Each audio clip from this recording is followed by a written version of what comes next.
It's hard not to want to come back to the Hunger Games. From the beginning, this project has just occupied like a very special and like important part of my mind and my heart.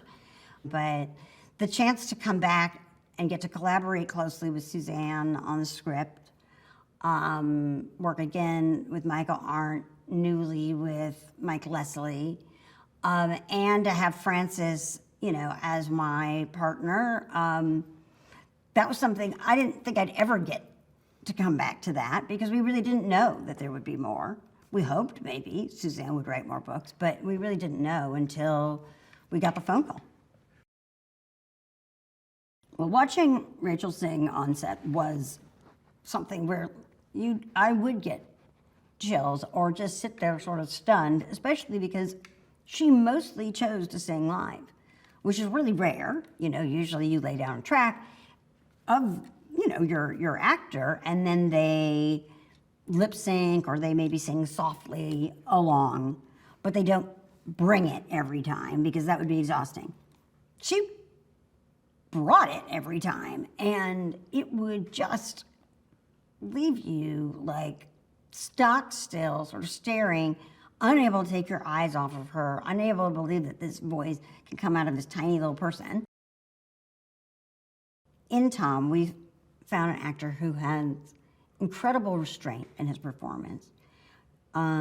His training, having this sort of student of theater, of acting, of performance, and seeing how much he really relies on and like laser locks into his scene partner. Tom also brought, say, on the one hand, a great seriousness to his craft without being a person who takes himself too seriously. He really, I think, conjures a lot of Donald Sutherland. You believe that that young man could grow up to be Donald Sutherland, but not in a way that feels like an impersonation. It is like an internal sort of channeling of Donald Sutherland. And Viola was always Frances and my first choice. I think he mentioned her early on, and I was like, yeah, that's it. Like, we can't do better. Before she read the script, when we were sending it to her, Frances reached out and was like,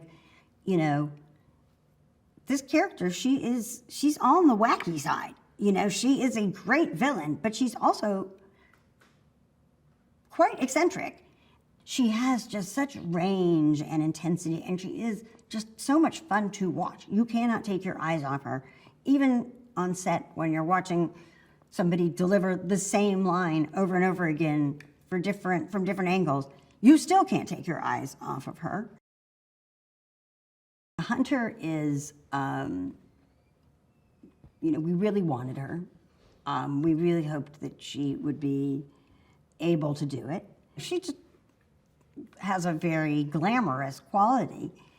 And then you meet her, and she is, in fact, so down to earth, so sweet, humble, kind, and she channels those qualities, in Tigress. You see and believe in Tigress that this is a person who is still trying to find like light in the dark, brightness in the struggle, to see the good in people, and her capacity for that, her capacity to, on the one hand, say, be trying to mentor and guide and protect Snow from his worst instincts. She was a joy to watch. She was, say, really lovely to be with.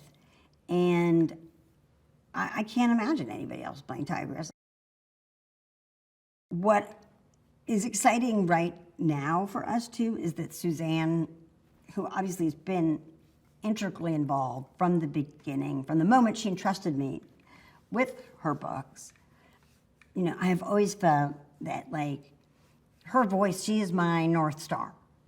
What I try my best to understand what inspires her, what mattered to her, why she wrote what she wrote, and then to make sure that those things make it into the movie in a way that she feels fully expresses the ideas and emotions that she was exploring. The fact that she's seen the finished movie now and is so pleased with it, so proud of it, feels such, such a connection to it as a rightful adaptation of her work. And the hope that by doing right by her, we do right by all of the fans of the Hunger Games, whether they are fans of the original movies or whether they came to the original movies later, or whether they may even go see this movie first and then decide they're curious to see the other movies if they haven't already. I'm incredibly excited for that.